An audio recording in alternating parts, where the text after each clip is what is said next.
Louisville, national champions, 1980. Cardinals have won the national championship. 75th NCAA college basketball champions.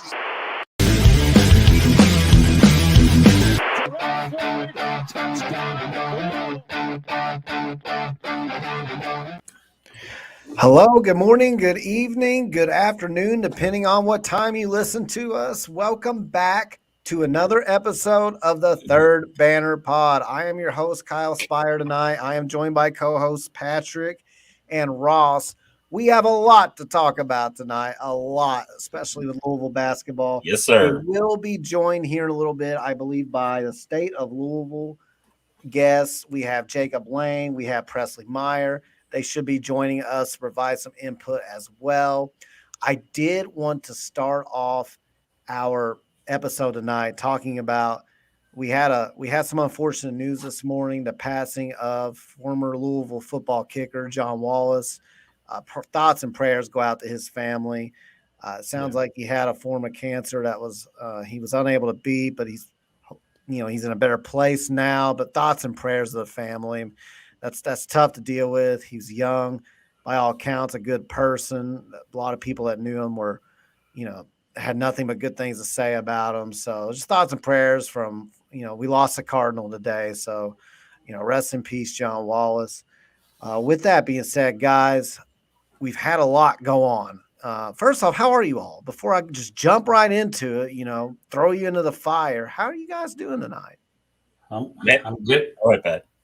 I'm good, man. It's little one's birthday today. He turned 4, so we had congrats. Some celebrations for that.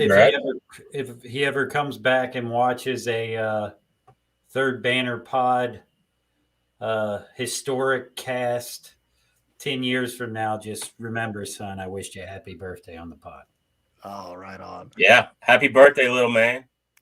All right. Well, before we do bring on our guests from the state of Louisville, I wanted to get your all's thoughts real quick because we've had a couple of commits, obviously, but the one out of left field is the one I want to know what your all's first thoughts were when you're sitting there and Kasean Pryor commits to Louisville, because I can tell you mine, but I want to hear your all's first. Like, I'll start with you, Pat. Pat, what goes through your mind? You see it's official, and you're like, holy crap. I mean, shock is definitely the first thing because that is off the radar. I think I've got to give Jody Dimlane some credit here because he is the only guy of all of the what you would quote insiders, writers, media people that was on the Pryor. Yeah, no, they're after Pryor. Everybody else was like, no, we're not even talking to this dude. Well, I think it's like some people thought we were probably going after him, but not that he would. We thought he was leaning elsewhere. Was what? And Jody kind of was like, I think we got a shot here, guys. We were like, okay. Well, I mean, I'll tell you. I mean, who says money don't talk? I mean, obviously that Louisville name still holds some value there, but from everything we've heard, it just sounds like we took Great Osabor's bag and just threw it at Kasean's way. And I don't care how it happened, why. He is a card, man, and I'm super pumped about it. It was absolutely needed to get some good vibe flowing back into the program. It felt like it'd been a while, even though realistically it hasn't. But it's just like we're getting so close to June when these guys are going to be moving in. You want everybody here, So, I'm stupid excited about having this kid. I love the just everything he brings, and we'll get into that more. But when we got him, I was listening to Mike Rutherford's show and heard it live on there, and I was like, oh hell yeah! And he was like, yeah, let's go, let's effing go. I mean, like. And then he posted the wooden tree, so good. The wooden tree picture you like to post. It felt like a weight got lifted off our shoulders, and I'm really, really excited about this kid, and to steal him from Calipari and to steal him from Rick, I mean, that's a big deal. Both of those schools are big-time spenders in the NIL portal, as we know. They got bags, and we got bags too, so it sends a message. Yeah, so my first thoughts, y'all know I've been big on the Kasean Pryor train. It didn't just start like as soon as he entered the portal, and it's like, hey, Louisville's interested, but there was like 50 schools listed on the Tipton like schools of interest. So I'm like, okay. And of course, we hear, we'd really like to have him. And then it just goes quiet for weeks on him, other than like, hey, Louisville's interested. So I'm like, man, I'd really like to get Pryor, but it just sounds like such a long shot. And all these places are talking about Arkansas, St. John's.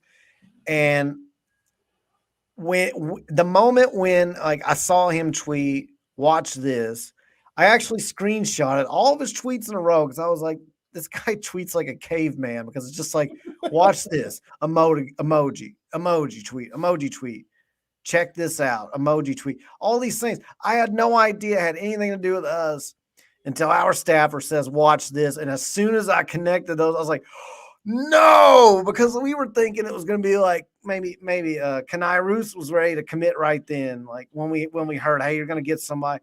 As soon as I saw that, watch this, I was like, no way. No freaking way. Like Jim Ross, I don't know who used to watch wrestling, but it reminded me of Jim. My God, there's carnage everywhere. It's like, my God, Kasean Pryor is a card. He is a card. Like I was like freaking out. Like he was like top 3 on my list of dudes from the moment the portal opened and people started entering. So that was my thought. Like I was going crazy, guys.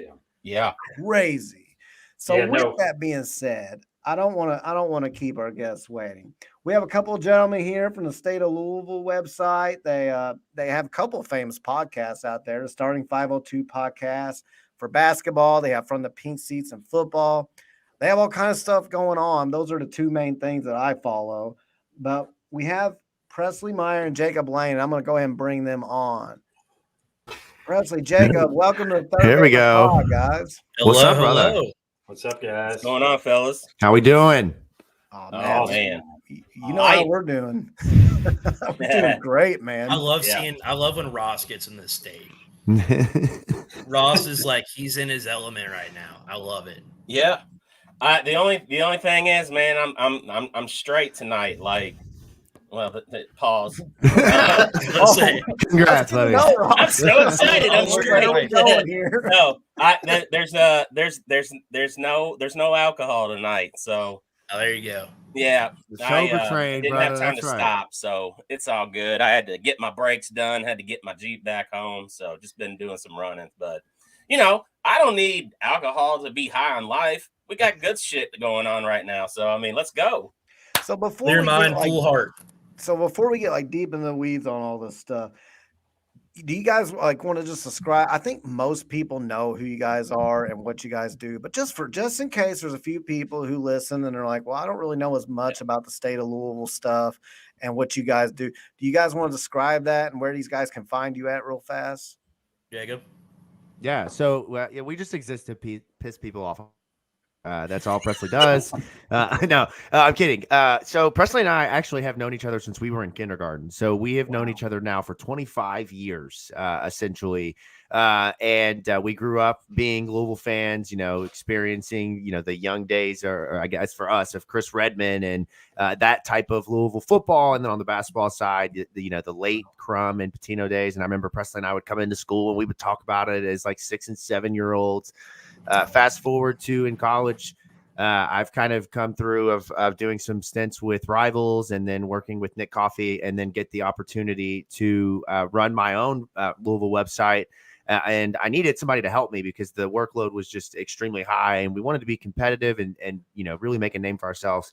Right. And so Presley is who I reached out to. And so we did that for 4 years. And right during the middle of COVID, man, we just got to a point from a creative standpoint where it was time for us to just break past like writing about, keys to a game, what post-game, pre-game. We really wanted to do more storytelling. And, as the landscape of social media was shifting more to video and content, like and audio, we wanted to get ahead of that. So we launched State of Louisville, the first ever Louisville sports podcast network. We started with 4 shows, ended up at some point with 6. Now we're back down to 4, but Kyle, as you mentioned, we cover Louisville basketball, Louisville football, Louisville baseball, as well as racing and Louisville City soccer.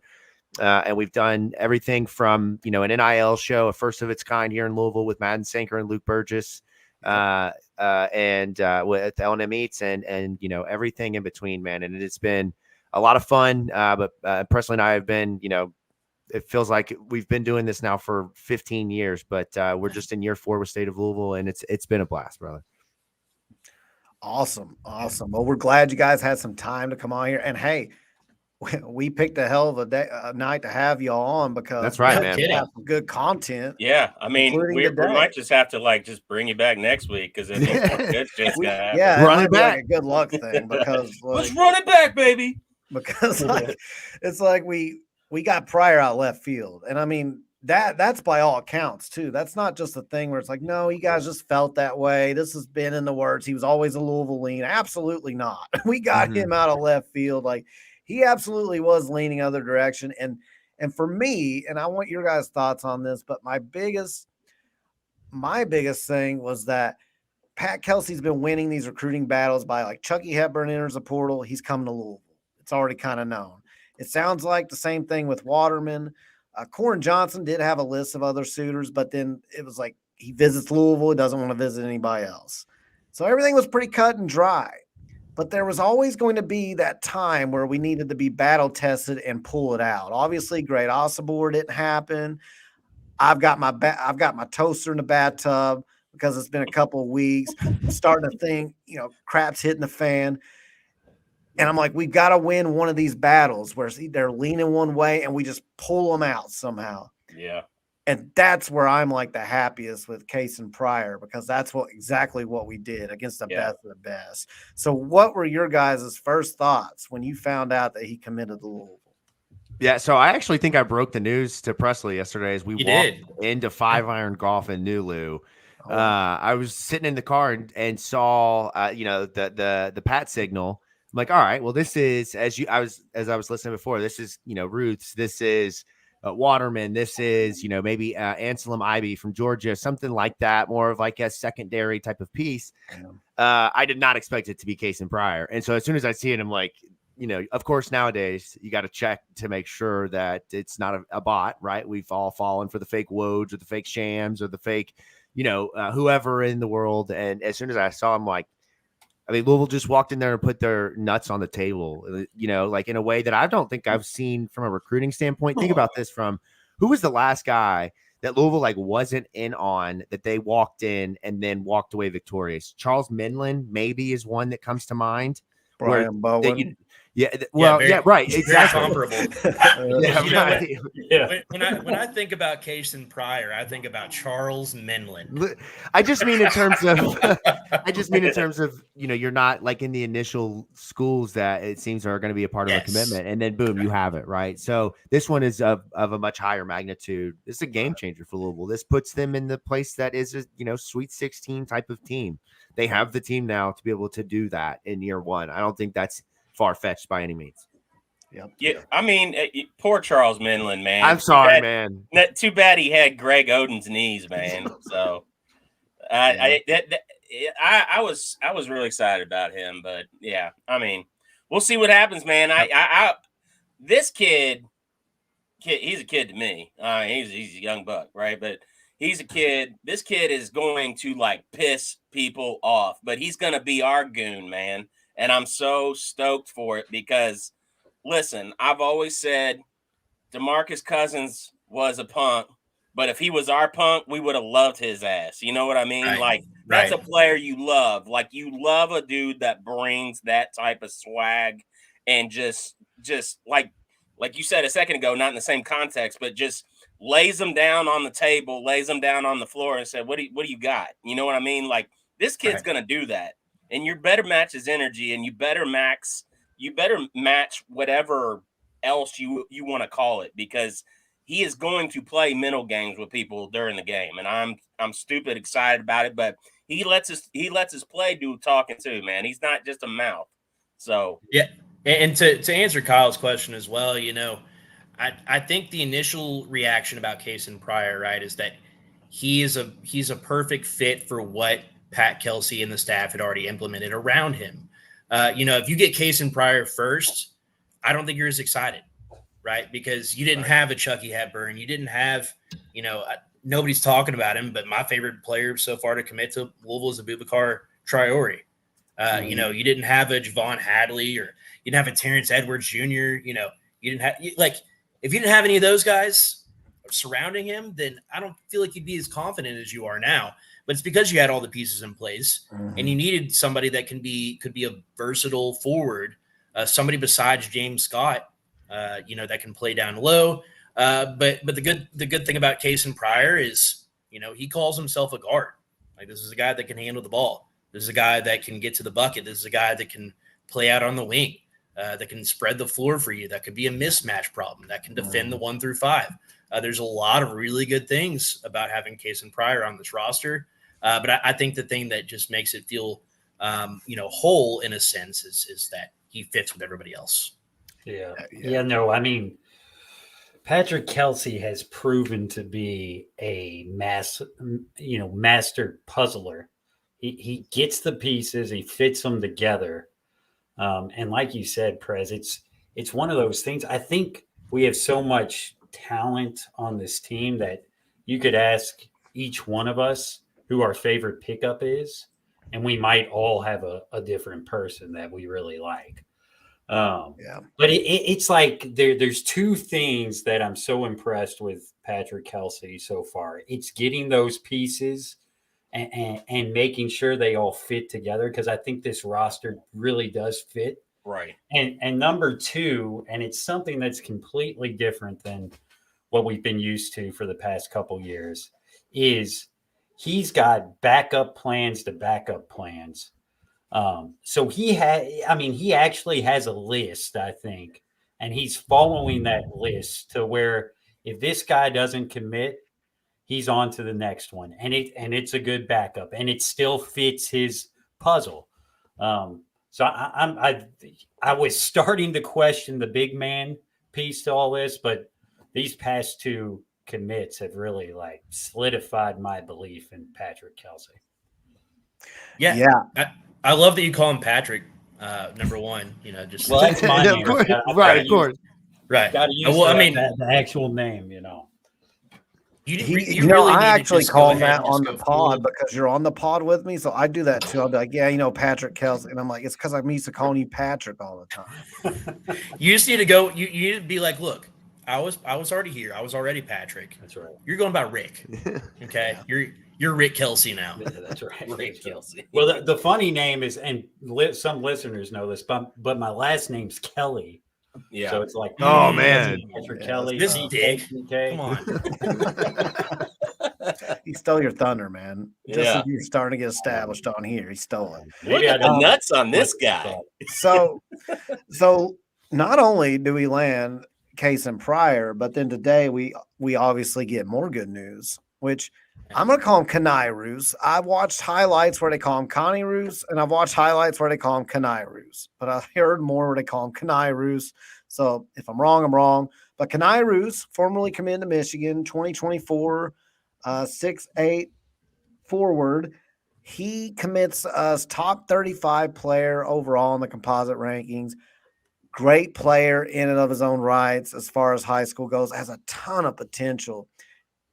For this to be the very first guy out of high school that PK gets to commit here, guys, he's one of the top guys we've ever had. And I actually was listening, I believe it was Mike Rutherford today. He was actually naming off a top 15 guys that we've ever landed. I think 8 or 9 of them didn't end up ever playing here, like Brian Bowen and Sebastian Telfair, Amir Johnson, Jeremy Tyler. Yeah, all those type of dudes, James Lang, all kind of dudes that just never ended up here. Trenton Flowers made it on there before this kid did. Does he count? No, that's what I'm saying. None of these guys showed up. Practiced. He practiced at least, right? Did he get an official practice in before he left? Or he was practiced all right. He showed up for 2 practices and then said he had a back injury. And then meanwhile, all his teammates are seeing him doing highlight videos, chopping him out to everywhere else. Let me tell you how happy they were about that. Crossover drills on road cones. I can give you the list right now. So on Rivals.com, they list out the greatest players that Louisville has ever landed according to their scouting. The only two players that ended up playing that are ahead of Rooths are Samardo Samuels and Dennis Evans. And Dennis Evans never even played his second for Louisville, right? In an actual game. He played like eight games, 6 games, 3. Yeah, he played 3. It wasn't much, but he he played played a lot. 3 or 4. It wasn't a whole lot. So you got Samuels, Sebastian Telefair. Oh, I'm sorry, Samuel Williamson. I apologize, and he's still out there as well. I think Samuel Williamson is he still at SMU? Did he get like his He 7th year? graduated. He just graduated after his 9th That year. doesn't mean shit anymore, Ross. Yeah. But then Ryan Bowens and Trenton Flowers, and then Amir Johnson. So I mean, hardly any of them have ever even played, and the ones that did. Yeah, man, it was. Who was the kid that was from South Oldham too? I mean, wasn't he? Dante Smith, man. I see him at the Planet Fitness in the Grange sometimes. Oh man, Well, that's he a was bad a memory. JUCO, so he wouldn't have shown up on That's right. But so this bad is his luck. very first guy. So as long as he shows up and plays a whole season, he's already ahead of just about everybody. Gotta get him here. straight from high school. That's such a good point. It's a hell of Hey, a what's start. here? Look, I volunteer. Where's he live? Bradenton. I'll come down there, Connie. We'll get you here, buddy. We will drive you up to Louisville to make sure that you get to campus. Bradenton's You're gonna not freak too- him out. The state That's of not too Louisville shabby. guarantee. So watching this game, he can score from all 3 levels. That's what impresses me. Yeah. Now he needs to get better at shot selection when he does get to college, which I think he will have to, or if he's doing all that step back threes, because he shot 29% from 3, but his shooting form does not reflect somebody that should ever be shooting 29% from 3. got It's a the good type of stroke. shot. It's the type of shots he's taking. Mhm. But he has the ability and athleticism. He honestly reminds me of a more athletic but much rawer version of Terrence Edwards, believe it or not. Like watching Terrence Edwards play, and I mean, comps are always iffy. People get like, I don't see it. Other people are like, I see it. I just think, when I watch him, Terrence Edwards is very smooth, and obviously he's very experienced. He's not going to be that good. I'm not saying that. I'm saying like over time, I could see him developing into a more athletic version of that if he puts in the work and gets that experience, because he's got about the same build, and his game to me kind of reflects where he can score at all 3 levels. It's just putting it together at the college level and getting that experience. And I know Ross has some thoughts on who he thinks he reminds him of. And I actually like your comp, Ross. I do. Well, Let's hear it. yeah. So I was watching tape of him, and I was like, this looks like a North Carolina or a Duke kid, like if I've ever seen one. And the one that stood out to me was Cameron Johnson. He reminds me a lot of Cameron Johnson. I'm not saying he's going to be a guy that, is going to set up the offense, but I do think he's a guy in time as he adds size and strength to his build, which he has the ability to do. And you look at his skill set already. He's a guy that you can facilitate offense through. You'll be using him to dictate to the defense how they want to play a guy like him. You could easily see this kid setting screens, sliding to the basket, picking and popping. You've seen where that was one of the plays I was hoping that you would put on there, because I mean, just watch how Cameron Johnson moves, the way he just carries himself on the floor, and just the way he looks. And then you go to tapes, you'll see him making plays just like that. You wonder, could he still have a chance to grow another inch or something, man? And then he's going to get bigger and stronger. I mean, I hate to say it, but honestly, what's his name that left our team that went to UNC this past year? Jalen Withers. Yeah, he's. I mean, it's a similar comp. I mean, Jalen, I'm telling you, has a lot of. It's in there. He just can't. I don't know what it is about him, dude. I'm telling you, this guy can put the ball on the floor better. Yeah, if Khani Rooths was dribbling with oven mitts on, I might agree with you. Okay, I'll give you that. Yeah, he can't. He's not the best dribbler, but Jalen wasn't. But I like the Cameron Johnson comparison. I do like that one. I like that. Yeah, he's gonna have to shoot a little bit better though. Yeah. The thing I like about Rooths the best is I think he can legitimately guard the 1 through 4. All the scouting reports I've read say that he defends the pick and roll well. He can, go out to a guard and recover, and he uses his length well in passing lanes and switches and stuff like that, which is pivotal in today's age of what you want to call positionless basketball. So I'm really excited about that because we haven't had that type of defender here in a long time. And he's not going to be a great defender from the get-go. High school guys always take some time to adjust, but I think he has the tools to be a big-time defender. And that's, I think, the thing I'm most excited about with the pickup. Yeah. And look, they talked, when you talked about Pat Kelsey prior to the hire and shortly after, it was defense was kind of like the area that was the most suspect in terms of where they were going to kind of shape out.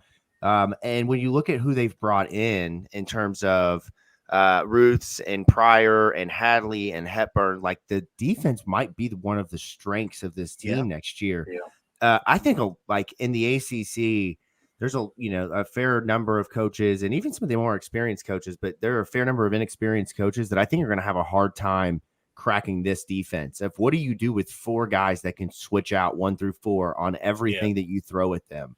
That's going to be really tough for guys when they get switched on and Abu Traore, and they can't get around him because he is an absolute rock of a defender, right? So I think Louisville will have so much versatility defensively. And then when you look at what they have offensively off of that, there are lineups next year. Like, I was telling Press earlier, there are going to be lineups where you can't have a guy like Rooths and Traore and probably James Scott on the floor at the same time. You're going to have to break that up because that's 3 guys then that really don't present a threat from the outside. But still, you have lineups where you could play 5 guys who can shoot from outside. So that speaks to the versatility of this lineup.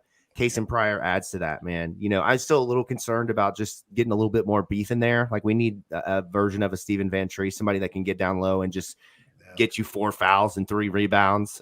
You know what I mean? So that is something I would like to see them potentially add. But man, this versatility, this defense, they shoot the ball even, it's somewhat of the clip that they did for these guys individually last year. I mean, it's incredible what they can do in an ACC where really it's like Duke, UNC, and then there's a bunch of teams competing for 3 through the end of it. Yeah, I mean, you look at the guys that they brought in. All of these guys, they embrace defending. I think that was kind of a prerequisite for Pat Kelsey to even in the staff in general to recruit guys.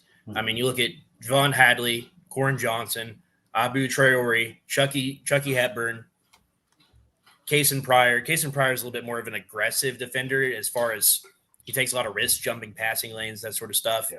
Maybe some stupid fouls thrown in there a little bit that you'd like to see him clean up. But Rooths is just another guy in a long line of those players that, if you want to play at an IMG Academy, you got to do the little things. Yeah. You have to defend. You have to rebound. And that's what he did to see a lot of time on the floor. The scouting reports say, it's understandable that he doesn't stand out right away because he's on an incredibly talented team, one of the best high school teams in the country. But as he grows and develops, like Ross said, is if he, gets in a college strength program, I mean, this might not be a perfect comp, but I could see, if he stays in the program for 2 or 3 years, I could see like an Earl Clark type of player, just because of his smoothness. He's polished. He can go back to the basket. He's a shooter. He can play in the mid range. He's a good defender. He has the intangibles to pass the ball. I know it's not exactly the same, but no 2 players are exactly the same. If you want to talk about, a comparable player as far as his smoothness, his athleticism, his wingspan, he checks a lot of those Earl Clark boxes. Not saying that he'll turn into that caliber of player that he's going to have, Ruth sanity here in like 7 years when he's playing for the Lakers. But, I don't think that's a terrible comp.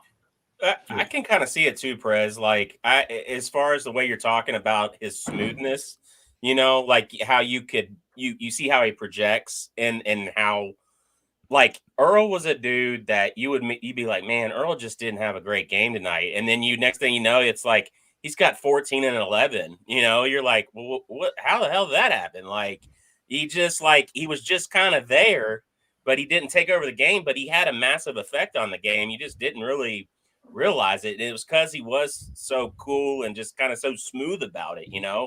He found a lot of ways to make his presence felt on the game, even though it didn't always seem that way. So yeah, I could see that for sure. So I wanted to just catch up with a couple of comments here. And by the way, please like the video if you're liking what you hear. It helps the algorithm out a lot. Subscribe to the channel if you haven't already and like the content. That being said, Michael, I'm glad you are satisfied with passing on JQ, because I know last time in the chat, me and you were like, look, you cannot guarantee a 16-year-old a starting position. You just can't do it. And we just need to see what happens. And I'll admit I was starting to get panicked myself, but you're right. It was absolutely rectified. Trent, thank you for the $5. He says, Khani Rooths just picked up a foul. Jalen Brunson head to the free throw line to shoot 3. He's a Pacers fan, as you can tell. He's not very happy right now about some things. Ty Elliott, who is usually on, but he's at work, but he's on our Friday shows, is giving it back to him in the chat because he is a Knicks fan. And then they do this in our group chat all day. So yeah, why not just bring it here? Because you do it all day in our group chat. So share it with everybody else too, so we can all hear it on here. So that being said, guys, where do we go from here? It sounds to me like Noah Waterman is the next piece. It sounds like this has been sort of the thinking for a while. It could even very well be the reason he was intrigued enough to enter the portal. It sounds like Ali Khalifa was a big part of saying, like, hey, you ought to check us out down here in Louisville. We've got a good thing going. You ought to just check it out, join us, see what you think. Another player, he averages about 10 points a game in the Big 12, 5.5 rebounds, 45% field goal shooting, 39% from 3. 39%. And he's another 16 guy. Another guy that's kind of like Kasean Pryor, not as good of a ball handler as Kasean Pryor, not as athletic, but he can take his man off the dribble from the top of the key to the rack. It may not be as consistent and as smooth as Kasean Pryor, but he can do it. And so what are your guys' thoughts on, at any given time on the floor, having 5 dudes out there who can all hit a 3 consistently, who can all take their man off the dribble? When we went from like having one guy, KP's first year, L. Ellis, who could take his man off the dribble, and really none of them were great at shooting 3s. Yeah. I think the coolest thing about what you just said is not only can you have 5 guys that can shoot on the court, but you can have 5 guys and 2 of them are still 6'10". Yes. So it's not like you're going small ball, 5 out. You're going, we can go 5 out, but we still got 2 6'10" dudes that can, at least affect some shots on the interior. And they can pass too, which also fits the mold of everything else. Anybody that's been brought on this team, these guys can pass. They're good outlet passers. Yeah. No, so I'd love to add Waterman. I think it adds to the versatility of this roster. I mean, we've got like a switch army knife of things we can do with this roster. So yeah, no, I'd be pumped to add him. And then after that, you're either down to 1 scholarship or 2 scholarships, depending on what you do with the Kobe, what's his name? Rogers. Kobe Rogers, yeah. I just want to reset here. We got State of Louisville. We got Jacob Lane and Presley Meyer with us. Want to thank them for coming on with us. And if you're just getting here, we got State of Louisville here with us doing a cross pod connection here. And thanks for joining us, guys. So, like Pat was saying, what do you think? I love the versatility of the lineup and what you can do, not only, as you mentioned, defensively, but even if you go smaller guards, right? You could play Chucky and Corin Johnson together at the 1 and 2, and then your 3 is still going to be guaranteed to at least be 6'5", 6'6", right? So I mean, you could do that. I would like to see them personally. I like Noah Waterman. I think he would be a really solid fit. He continues to in that mold of versatility. But as I kind of alluded to, I really want to see more of a bruiser. There's not many guys left in the portal. I was talking to a buddy today, and I think that it seems like maybe the strategy might be to try to beef up James Scott to become that, maybe a little bit of a bulkier guy, play at a little bit of a heavier weight, to be the guy that can go in and bang with a 7-footer at Duke, or when you're going up against, a guy who can really put his back to the basket, Brandon Huntley Hatfield, right? We're going to need somebody that can combat that from a shot blocking standpoint and a big body standpoint. So, I don't know necessarily if I would say that I would be opposed to adding Waterman, but I think there's some other places they could check maybe for just a little bit of a bigger body to complement that front court. But you can't go wrong at this point, man. You got so many good pieces. It's just, let's just get the best guy in here who we think fits the system. Yeah, I mean, I'm kind of with Jacob there as well.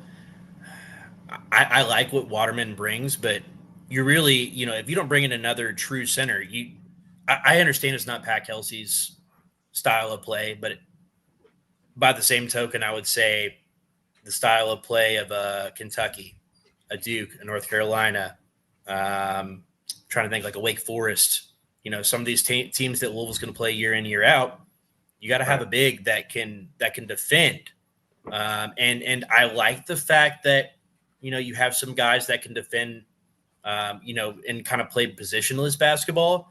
But at the same time, it's a good practice to have at least one big that's pretty bulky that can, bang down low in the post. I get a little concerned that they're going to get pushed around with the size that they have presently. And then, I mean, there's always the old, I think the conspiracy theory this entire summer is going to be that Ali Khalifa is somehow going to get involved on this team. Whole, I kind of agree with it a little bit. It's an undisclosed injury that he played through last year. He had a scope, and then he had a minor to, mid-level surgery that he says is going to put him out the entire year. So, like, let's say he has the surgery next week. I don't know if he already had it, if he's planning on having it. But, I mean, I don't think he's planning on a torn ACL or a PCL or anything like that, right? Yeah. I mean, Ross, you've worked in this this area of expertise, so I think you'd know better than I. But yeah, I mean, is a guy like that he can't make it back by January? I don't know. I mean, yeah, I mean, I'm with you. I'm going to let you finish and then go ahead. I'll go ahead. Oh, no. I that was pretty much the end of my thought, honestly. I think that the way that they're constructing the roster, it feels like they have an inkling that Khalifa could be back and play half the season. But by the same token, it would be nice to give him a full season off, and then he plays one full season the year after. So I don't know. I mean, I don't think either player that is supposed to be redshirting, is a guaranteed to be out, but we're hearing that seems like it's going to be the case. It feels like they're recruiting, though, like Khalifa is going to be there. So I'm in agreement with you, and I have been saying this in our group chat amongst the channel.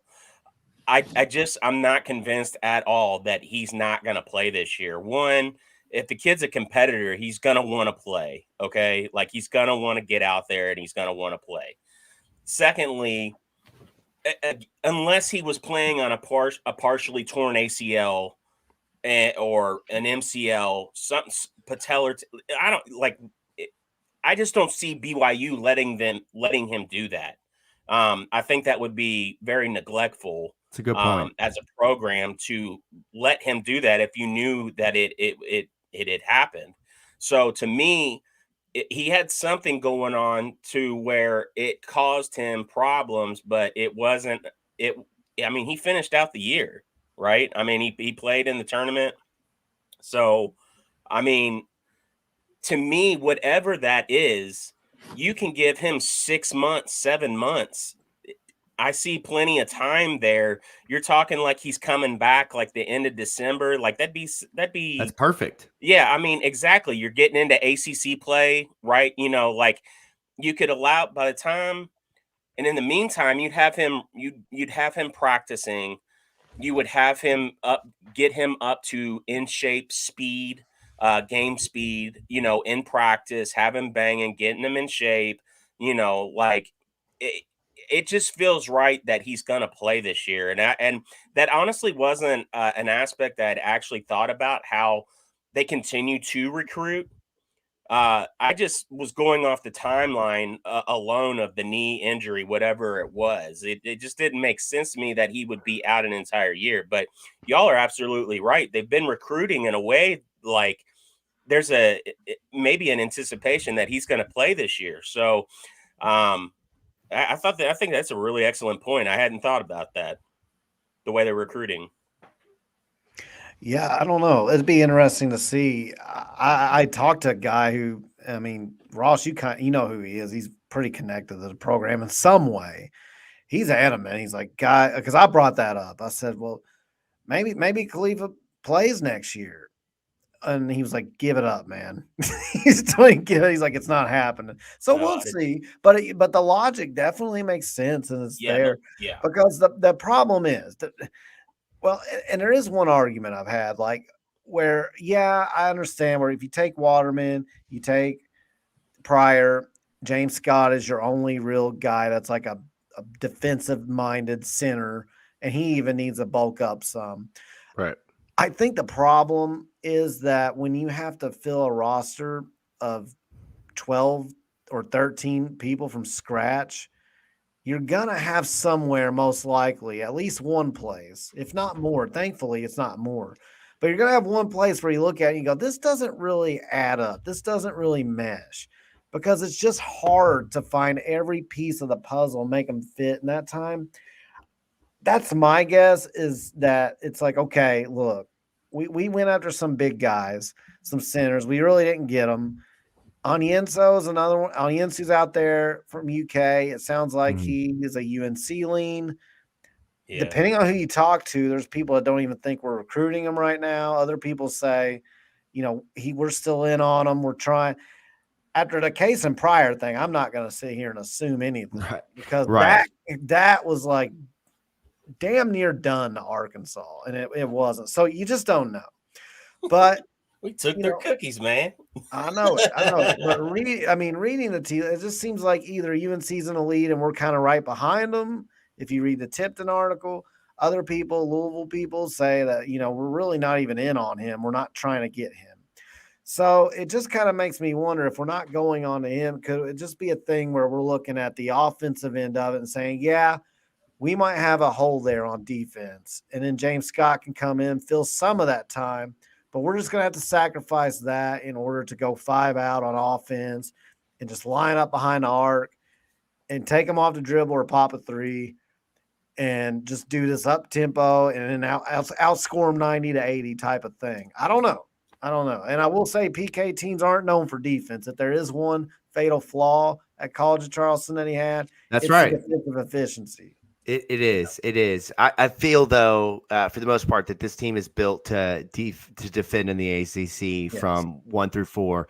Here's the list. Okay, I want to give you guys this. All right. 5, yeah. So I'm a bit of a nerd, right? Presley knows this about me. I have like 8 spreadsheets of just transfer stuff that's like it exists on the internet. There's no reason for me to have this in my files, right? So I've compiled, while we've been talking, the list of big men in the ACC. It's a small list. If there's a year to not have a true 5, this might be the year. But still, this year, you're going to have to defend a couple of guys that would be troublesome for Louisville. Maxine Renaud from Stanford, who most folks probably aren't familiar with, a 7-footer who can play a variety of different ways. He's potentially all ACC, even though the fact they're going to be awful. I think they might be the worst team in the league next season. Then you've got PJ Hall, considering that he comes back to Clemson, straight to the NBA. Then you've got Lynn Kidd, who goes to Miami. And then you've got Brandon Huntley Hatfield, Ben Middlebrooks. That team is going to cause Louisville problems defensively if they play those two guys together. Louisville could, in theory, chess, right? Not checkers. Stretch the floor, make Ben Middlebrooks come out in the pick and roll. That'll be fun, man. Oh my God. If they put him in the blender at the center, oh my God. I can't wait for that. I think we're going to do that to some people this year for sure, man. That's what I think the strategy is. It's like, let's just take our chances with the 5 spot being kind of a crater on defense and just stretch them out on offense. Right. Look, man, it's like why the Sacramento Kings can't play Alex Lynn because Alex Lynn isn't guarding shit, right? Not a parked car. So you can't play him in the playoffs, right? You can't play some of these 5s. Right. But then you've got Johan Troyore at SMU, who I really, really like. I think he's going to be a problem next season. And then you've got the 2 7-footers from Duke, whose names I'm not even going to try to pronounce. I will absolutely botch both of them. They'll be a problem as well. But still, I say all of that. Do you guys feel any less confident about this team? No. I mean, it's situational, right? I mean, yeah. And that's where, like I said, you add all these pieces together from scratch. You're going to have a crack in the, like, I don't know, you're putting together a vase with no time and then you get all these pieces and they all got to fit together. You're going to have some pieces that don't quite mesh. Maybe there's a little crack here or there. But overall, man, I am excited. I think we have a potential tournament team if we do land Waterman, and then we have another, I assume, a guard spot. I still think we could potentially see something unfold over the summer. You know how that goes. I mean, Mitchell fell in the UK's lap last year. I mean, they literally were dying. They had no big man. Like, they were cooked. Yeah. And then Bob Huggins said, "Here, hold my beer as I'm driving." And then, you know, and then they did. And then there it was. Yeah. Gave and him a gift. Don't rule out the international angle of this. You know, look at what UCLA, Xavier. There was a couple of teams last year that Utah that went in. I know those are not Louisville, obviously, not great examples. But what I'm saying is they got 3-4 spots late, and then they get a guy from Croatia who played in the the 17 league and was a star on a pro team. So don't rule that out. And then early enrollees in the class of 2025. I mean, what happens if I'm just throwing this name out there, but Jasper Johnson, what if he can enroll early and become a member of the 2024 class? I'm just, again, that's far-fetched, right? Just throwing out reckless names. I'm sorry to come in here and just be reckless like that. Sorry, Jasper Look, Johnson. this fucking guy, he's just throwing names out here. Man, it's all good, man. Yeah, no, but you just never know. But the other thing I want to say is, the difference that the last 2 years have made in recruiting, really this past year, obviously with basketball, but football, the collective, the 502 circle has to be acknowledged here in the terms of being able to walk in some form or fashion. I look like, whatever within the confinement of the rules and say, look, we've got the resources. We are a top program. I get that you're considering this school, but we've got everything that you need. Come here. And to win that, I think that just screams volumes of what the matching fundraising, the capabilities of that, and then how they were able to build this team, from an NIL standpoint. It's really impressive. And quite honestly, like without them, they kind of have a hand in helping to save Louisville basketball. If I'm being quite honest with you, I mean, that's got to be acknowledged. Yeah. Well, and I think to add on to that, you've got to give props to the average fan, because we don't have Walmart money. We don't have, these New York billionaires that a St. John's has. A lot of we have some guys that are putting up big bills, but a lot of our fundraising comes from the average fan giving that 25, 50, 100 a month. And I think we've got that army that maybe other fan bases don't have. The collective's great, and big props to all the people out there that are doing their $25 a month, because that pays the bills. It keeps the lights on, man. Shout out to a coach that utilizes the collective. Seems so like a very basic ask, but hey, they're killing it right now. The kudos. coach obviously understands that was one thing coming from College of Charleston. You always heard was that he was able to fundraise there for what they were and do a really good job. I did want to mention another thing too about the scholarships. There's a lot of assumption out there that if we land Waterman and we have one scholarship left, we need to go out and get a guard, but I'm still under the impression that Kobe Rogers could still potentially be a walk-on. It just depends on how the roster fills out. So if they don't feel like they're going to get a guy they really want to bring in, then I do see that. But I also see the potential where, like you guys are talking about, a bruiser center can come in after we land a guard and Waterman, if that does end up being the way this shakes out. And then they're like, okay, we still have a spot left, because Kobe Rogers may still walk on, is my understanding. I don't think that's quite off the table yet. That's roster construction 101 right there, man. I'm here for it. Like, I don't know if you all followed what Rick Pitino did last year, but I think they had like 15 or 16 players that could have been scholarship guys, and they slid several guys on NIL deals into walk-on spots. Like, it makes sense sometimes, like, hey, chess, not checkers, as I said. Absolutely. Yeah. Speaking of chestnut checkers, Pat Kelsey, it's his birthday today. Do you know where he celebrated his birthday? Checks. No. Oh, well, you said check. Sorry. Rallies or checkers. Porcini. Oh, wow. I was not thinking there, man. Yeah. Yeah. How about that? No. How about that? Yeah, well, Do you hopefully think we don't hear any stories in 3 Yeah. years about it. Well, he took a He picture was with his like- parents. He So walked I in would and said, hope to I'll have God the not. booth. Yeah. We have a lot of unless, history. unless his We have a lot of parents are history. involved in the escapades, we should be good.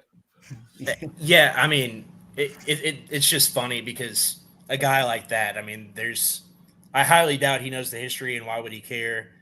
The other thing also, if you've ever eaten at Porcini, the gall that it would take someone to do something like that in the middle of that restaurant is pretty impressive, because there is no place to have any of those activities going down. No place. That was a night where they shut it down early and told everybody to get it. Well, where there's a will, there's a way. I mean, And then put some plants on all sides of the table, maybe. I don't know. Anyways, not to derail this, but I thought that was noteworthy news. that is breaking news. That's kind of scoop we're here for on Third Banner Pod.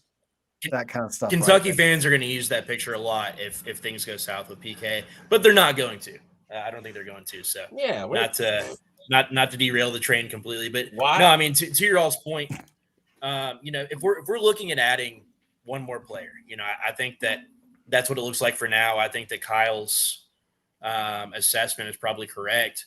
You don't want to fill up this entire roster, and then if something happens in the offseason, then not have room for a player that you want to add. I think that it's looking like it's going to be Waterman at this point.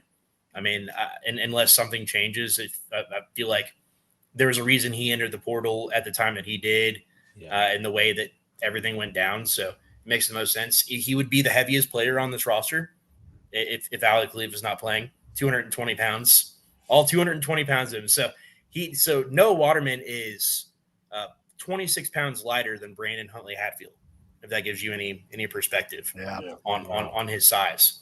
But as far as I can see, he played like the 4 or 5 at BYU and was pretty successful. But I will say as well, Evan Mayakawa, evanmaya.com. He, on his site, according to his metrics, among the players who qualify, Noah Waterman was the worst offensive player and the 5th best defensive player on BYU squad last year. So not a guy that's like, going to stand out like crazy by any means. He's not creating a bunch of blocks or deflections on defense. He's not scoring at an incredible clip by any means. Just a guy that's there to get the job done. So I think if you're adding a Noah Waterman, you're looking at either they think James Scott can start and beef up a little bit more, or they're looking at Kasean Pryor to be a guy that can play the 5 ball. I mean, that's what you're looking at, man. It's the small ball lineup. That Warriors lineup. Yeah. Has there been Kasean Pryor is the perfect Draymond Green character. I love that. I'm here for it, man. So I did want to ask you too, while you're still on here, and you guys let me know if you need to hop off like immediately or whatever. Sure. I don't want to take all your time. I've got a few more minutes, so we're good. My wife has asked for an estimated time of arrival in terms of being finished with the show. So we got that on the radar. Told her we got a few minutes, so we're good to go. Okay. So you know what? I'll tell you what. I'm going to ask one last question to you guys. Who are you most excited about on the roster right now? And I'm going to include Waterman in that just because I think he will be the guy. And if he's not, he's not, but we're going to assume. So out of these guys, I'll start with you, Jacob. Who are you most excited about next year? Yeah, so that's a great question. I don't want to steal Presley's thunder. There's one guy. Anytime you can have somebody that puts up a triple-double in college basketball, that's extremely impressive to me. But I'll go with Kasean Pryor because of the fact that in this day and age, to be 6'9", I made this joke on the show, or I just mentioned this that last week, that he was listed in some of his recruiting profiles as a guard and yet played forward in what South Florida called the dunker spot or the center spot last year. He is literally a 1 through 5. Like that is rare. That does not exist. That is Draymond Green, right?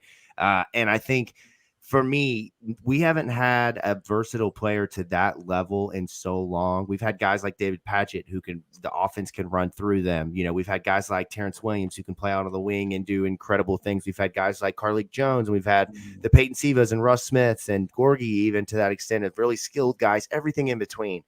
Kasean Pryor, man. You know, I don't think he'll average 13 and 7. I think it might be more like 10 and 5, but he is going to have some games where he sets the Yum Center on fire. Like brings that place out. His energy is so infectious. And for me, I cannot wait, man. I might get the Pryor jersey. They need to clean the NIL jerseys up. They're so ugly. I don't mean to offend anybody. The NIL jerseys look like the old school JCPenney Louisville jerseys. But if we can get those into like the modern day design, I'm getting a Kasean Pryor jersey for sure. For sure. What about you? No, I agree with you, Jacob, on the jersey assessment as well. It's so bad. It'd be easy to say Fats, right, as the guy that you're the most excited about. We've talked enough about him. I'm sure you guys have talked enough about him as well. You know, the guy that nobody's talking about, and I don't understand why, is Abu Traore. Like, I know Jacob was going to say him, but he knows that I'd probably say Abu. Exactly. So thank you, Jacob. Yes, of course. By the way, Abubakar Traore, very common name. I don't know if you guys know this, but you should Google it. He's very hard to find. No, like I'm not even shitting you. I know. There's a lot. Ivory Coast, it's like Jacob Smith. You know, like that's basically what his name is. Anyways, no. So, little stat for you guys. Per Bart Torvik, Traore was the only player in the country that had a block rate over 5%, a defensive rebounding rate over 10%, an assist rate over 20%, a block rate over 5%, and a steal rate over 2.5%. I know I just threw a lot of stats at you, but essentially, what you're looking at is he's a guy that gets assists at the rate of a guard. He gets to the free throw line like a center, and he blocks shots like a center or a forward. Yeah. And so the only thing that he cannot do really is shoot there's a 3-point shot. I think he had like 8% attempts and made 2 last season. Yeah. Yeah. But with that being said, you have plenty of that on the team. What you need is he's like I want to compare everybody to Dwayne Sutton just because I love Dwayne Sutton so much, but he's similar to that because I've said that, and I've gotten a lot of crap for that in my group chat. I've said that. They're not the same. Like, they're not the same exact player. Like, he's more athletic for sure, but they have the same type of role, like undersized guy who can do it all. Yeah. Yeah. Kyle, tell the group chat there's only 13 scholarship players on every team, and we've only been alive for so many years. So there's only so many guys you can compare him to. Yeah, I'm sorry we're not comparing him to Salt Lick Joe Mamba Smith from the 1924 team, the old wily veteran walk-on who shot free throws underhanded. I'm sorry we can't compare him to that group chat, but close enough is Dwayne Sutton. I mean, very similar in size and stature, and we got into I mentioned that we're very light in the way of. These guys are just not big, right? They're just not big dudes. But Traore plays like he's like 6'9". That's, he plays well above his size, which is why he reminds me of Dwayne Sutton. Nobody thinks about Kyle Keurig or Dwayne Sutton looking back as them being 6'5", 6'6", right? They think about that they played the 4 very well at some very crucial times for our school. So nobody thinks about Shane Bohannon being 6'6", so with all of that in mind, that's why I love Traore. I think he's going to be a fan favorite. I think that that's a guy that nobody's talking about that everybody's going to fall in love with. The other thing, too, both of the guards defensively, it's going to be a callback to the Rick Pitino era, right? Oh, yeah. So you're going to have that Chucky Hepburn and Corin Johnson. They love pressuring the ball. Pat Kelsey loves pressuring the ball. This is going to be a callback to like 2009, 2010. Like a Preston Knowles, the guy that we won't talk about, Jerry Smith. So there, or even Siva and Russ, Edgar Sosa, Siva and Russ. There's a lot of those unbelievable defensive backcourts that we've had. And I think fans are going to fall in love with Chucky Hepburn and Corin Johnson. And that's why I think they'll ultimately probably either start or play starter type of minutes. And Javon Hadley's another one. Oh man, yeah. You guys mentioned Excellent Dwayne defender. Sutton, but to me, he's more of the mold of Dwayne Sutton in terms of being able to. He's just a better shooter. Traore, to me, I'm not going to sit here and act like I'm a Long Beach State expert, but you could play him as your backup one in some situations. Now, he's not going to be a guy that can bring the ball up the floor, but this is a guy that you can run your offense through, like as your primary passer. So Kenny should have recruited him then. No.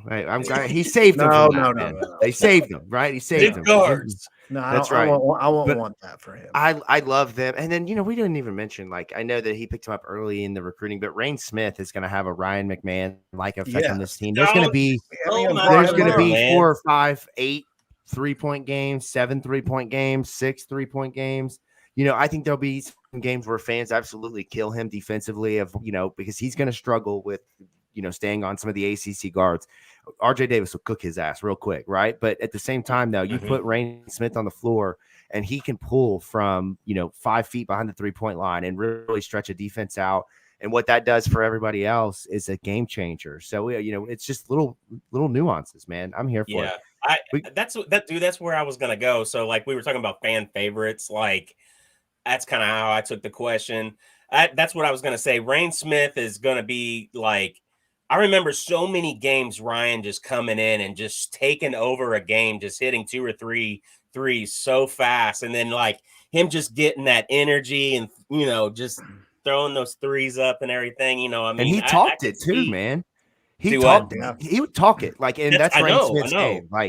He would talk it, give it right back. And because the quote always, right? We saw this yesterday with, I think it was Dante DiVincenzo, white boy. You always go there very quickly, right? Very quickly with the Ryan McMahon. And he would give it right back. I always appreciated that. Yeah. Ryan had some swagger to him, man. And it was infectious. When it got going, man, it got going. And it had the yum rocking, man. Yeah. I mean, he probably is a big part of some of the loudest moments in that, arena.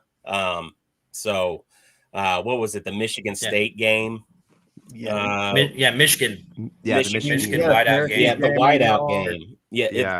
And Michigan scored, I think, 43 points or something, and had 5 points with 8 minutes left in the first half. Yeah, what a memory.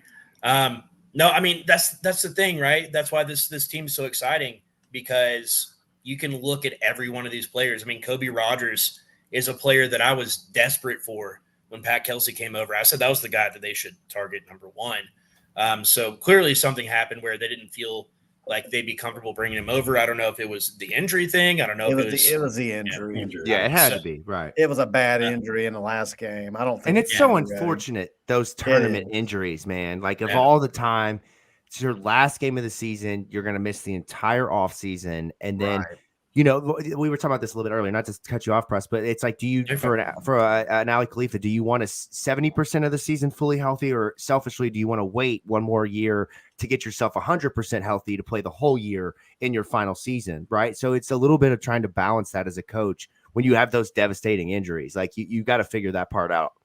Man, the last thing you want is a Malik Williams type of situation where, you try to bring him back, and then, 3 games later, he's, you're reversing the boot throw video and it's coming back on his foot.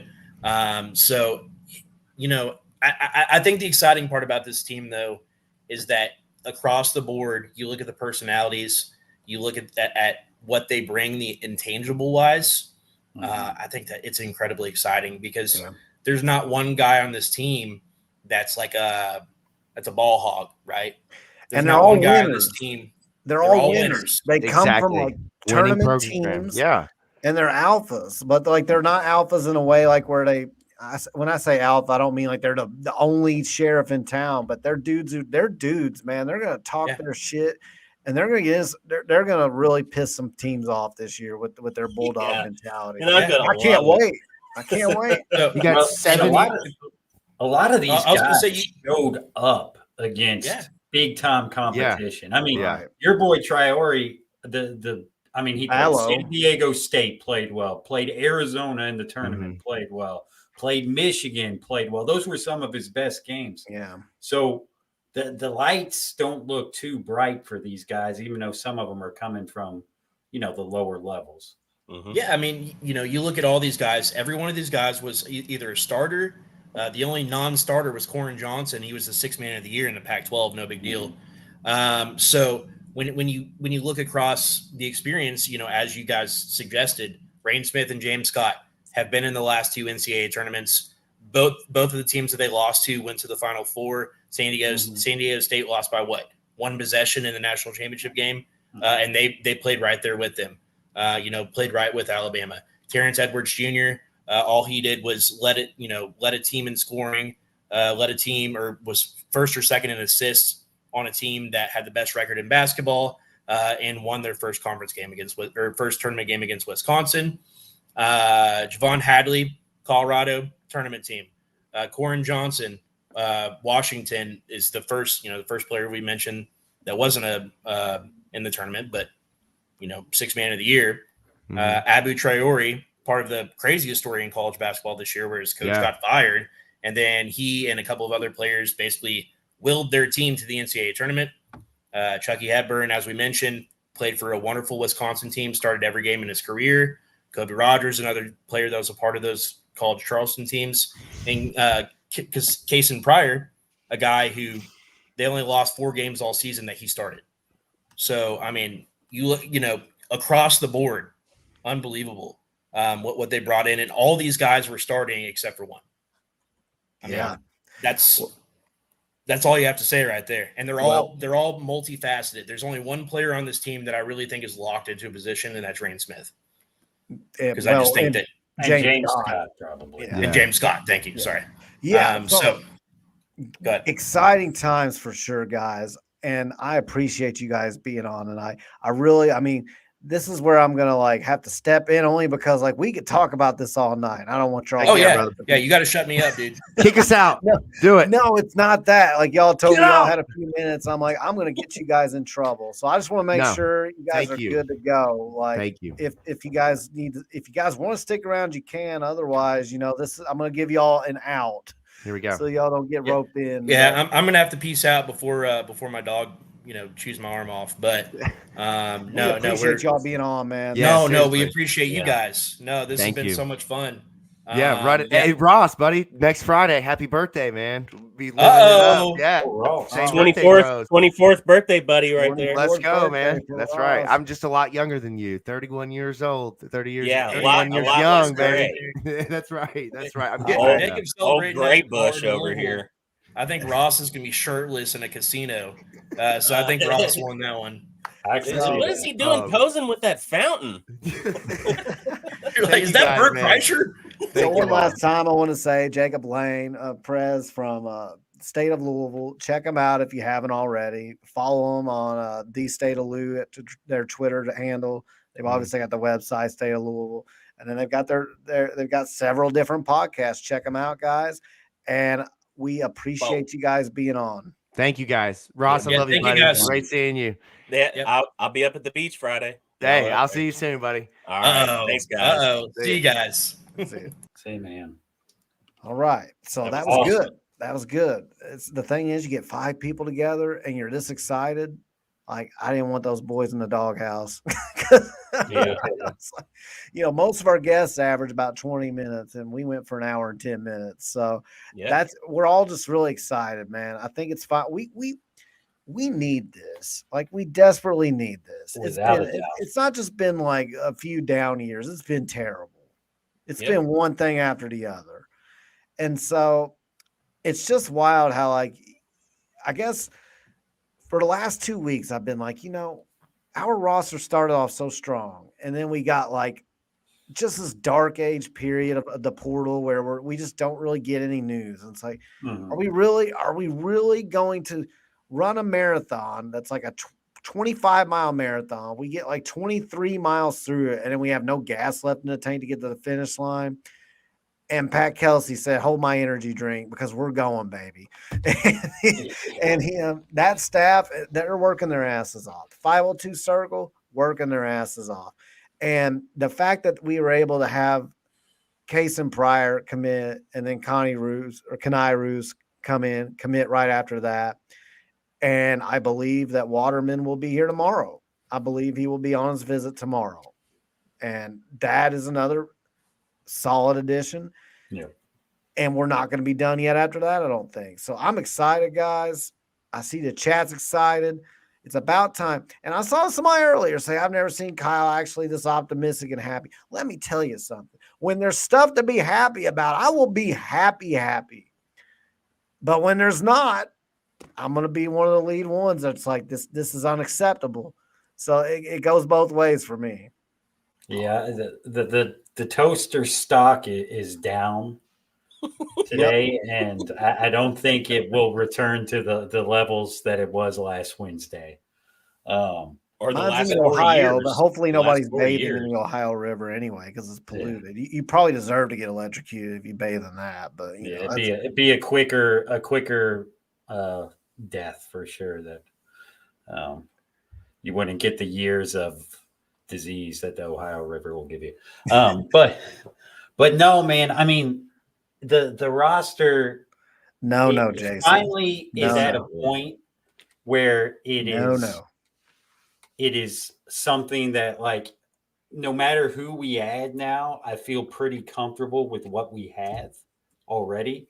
The guys brought up a good point tonight. We don't have a back to the basket player, and we really only have one guy that is a good defender in the post.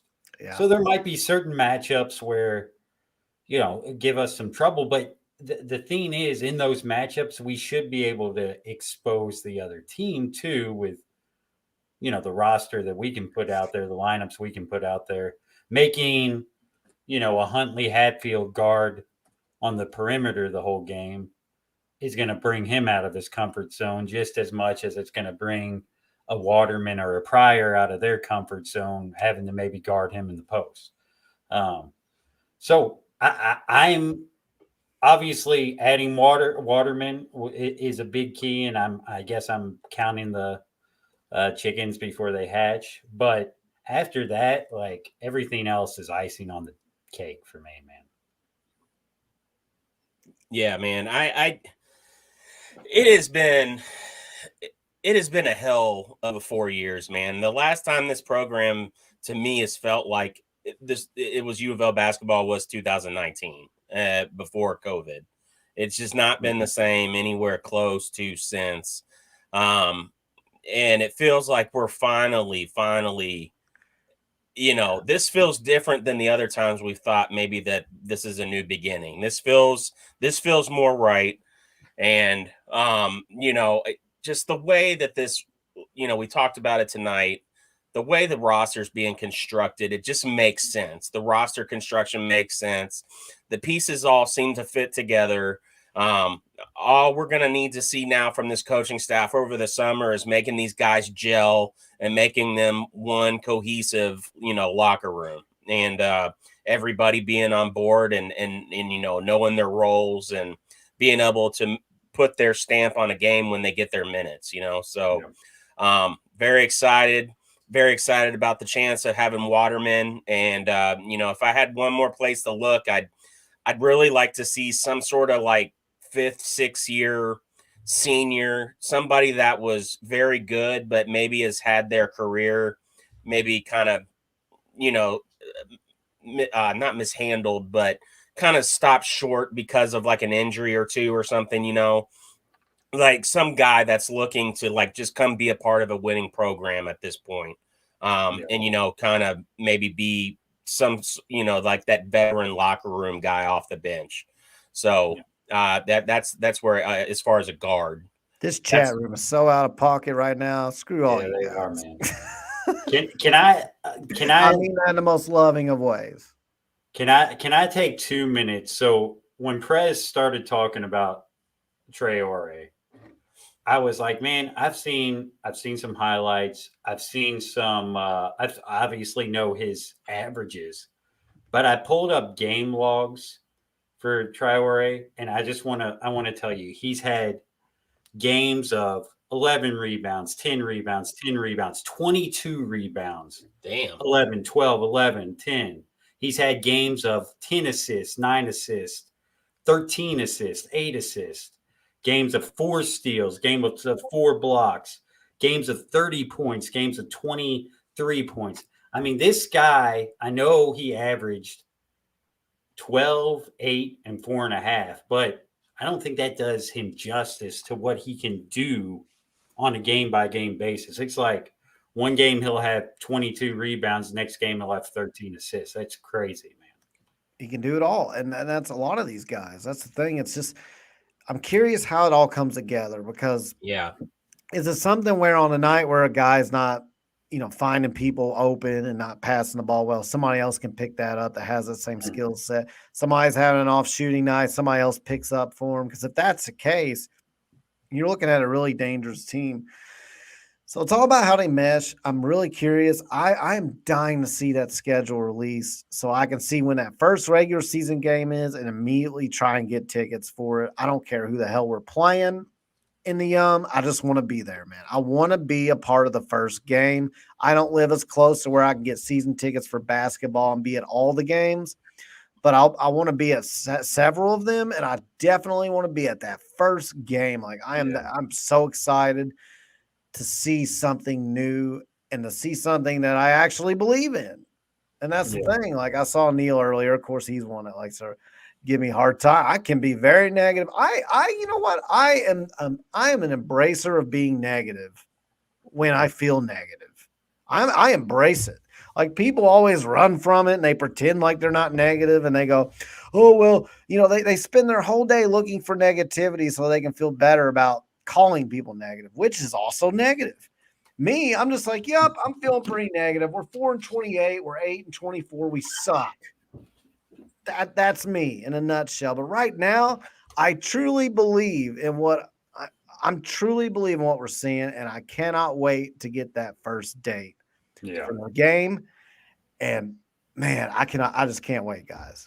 I think it's kind of I'm right there with you, and I think the only thing I can compare it to first game wise of my lifetime as a Louisville fan. I mean, Rick Pitino's first game was probably big, but from what I remember being pumped about something as much as I am pumped about this first game, it's probably the first game in the Yum. That had me excited, and I think I'm at the level of excitement here that matches that. And part of it obviously is Pat Kelsey and this team and all that energy, but part of it too is we're finally, as you said, Ross, earlier, going to be coming out of the dark ages, man, and that is what brings my excitement to the next level. Yeah, I Kylie. Say hello, Rob. Yeah, smile. Another angle of that too, Pat, is this year with the way things have gone since Pat Kelsey being hired and the 502 match, whatever they called it, the match donation, like a lot of fans really have like their money where their mouth is this year. Like we're more invested arguably now than we've ever been. Like we've always given to our program. And it's one of the things that's really separated us as a college fan base from a lot of other teams. But like this year, it feels like our money is like we've thrown our chips in this year, So like there's a lot invested in the fan base as far as this being the point where we do turn it around, so there's a lot riding on this. And I'll take that right into what I wanted to drop this because I was thinking about this on the way home after getting my Jeep tonight. Got the brakes done. I know it's not a big deal, whatever. But I was thinking a really good bet to make your UK fans your UK friends, UK fans. We all have them. It's impossible not to have them in this area. I'm married to one, man. I would bet that we have less losses, or we have equal to the amount of losses as we had wins last year. I bet we don't have. I'm putting that over under on losses this year at about 8.5. I really do believe that way this team is constructed, what we're seeing. Enterprise said it earlier in the chat. This is going to be the best shooting and passing team that we've had at Louisville in a decade. And I really do believe that. This team, that's going to be one of the unsung things about this team. This team can pass. Kasean Pryor can pass. Waterman, if, he joins this, he's going to be able to pass. Like, you're going to be able to constantly move our big guys out. But when they're in, they're going to be able to, they're good outlet passers. Like, they're going to be able to do that. We're going to be able to spread the floor. The roster makes sense as far as what Pat Kelsey and this coaching staff want to play, how they want to play. So I think that's up to you all, but I think the over under on losses, I'm going high, man. I think it's at 8.5 right now. So if you got some UK buddies that want to take you up on that bet, I think you could make some good money, because we might lose 9 games, but it's going to be somewhere right in there, man. It's going to be a pocket right in there. So we'll see.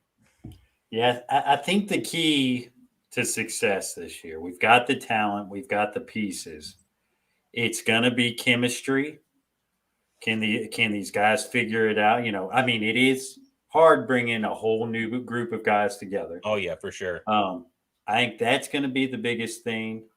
And do we have, and I think this is going to be Edwards, but do we have that guy who in crunch time, when it's a close game, is going to be the stud that goes and able to put the team on his back when we need a basket. Right. Yep. I think those are the two keys. I think Edwards can be that second. So the first thing I mentioned is, and I think Kelsey is the personality to make this work, but can all these new guys come together and mesh? His energy is infectious to the team that he's coaching. Yeah, I'm with you, Pat. That's going to be, I think Edwards is going to be that guy, but you never know. Rain Smith was that guy at College of Charleston, but he also it was a lower level. So you'd have to think it would have to be a guy that can create his own shot off the dribble. That being said, guys, we're about an hour and a half in. I'm starting to feel it now. It's been a long day for me. Are you guys ready to call tonight on here? Yeah. I think we had all we had to say. Having the State of Louisville guys on here was awesome. Good job getting them on here, Ross. It was good talking to them. They did a really good job. Had a lot of good insight. If you guys joined us late, be sure to check it out. We had Presley, Meyer, Prez, and we had Jacob Lane on from the State of Louisville, and they had a lot to say as well. They're equally excited, enthusiastic about what we're doing right now, and how could you not be?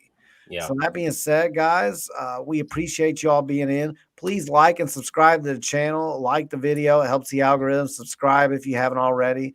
We appreciate you guys being on here tonight. I didn't get to highlight as many chat comments tonight just because we had so many people that were on earlier, but I appreciate you all being in here. Appreciate your feedback, except for the ones that said my haircut looks like Lloyd Christmas.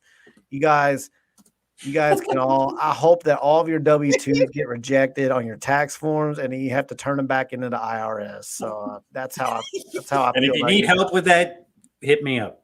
Yeah, you hit Pat up because that's what he does. Hey, and here's to the next show that Kyle, you've shaved the sides and you've got the Kentucky waterfall on the back, buddy. No. This is my haircut since I've been in the Army. It's never gonna change. It's a high fade. It'll never change. Kentucky waterfall, man. Yes. It looks good. Whoever man. said I'm gonna have a mullet, no way, man. That's what the Kentucky waterfall is, man. You get it right here, shave it on the sides, and get that waterfall. It's just magnificent in the back. Dog, you could kill it. Nah, man. I had a mullet when I was like 6. My parents just let me have it, and they bring that picture out. I'm like on a pony at like a store, and I've got this mullet. And I'm smiling real big, and it's like, I'm like, nah, man, get rid of that picture, bro. I'll Did never you have have a the mullet. rat tail or the full mullet? Oh, it's full blown. Oh, okay. It's full blown. 6 years old. They were like, "Oh, it looks cute," and of course, I had no I was 6. I had no say. They're like, put me on a pony. Yeah, yeah. Anyway, been a good episode, guys. Thank y'all so much for listening. With that being said, guys, I think we're gonna head out. So we're gonna end this with a go Cards. Go Cards, go Kroger, baby.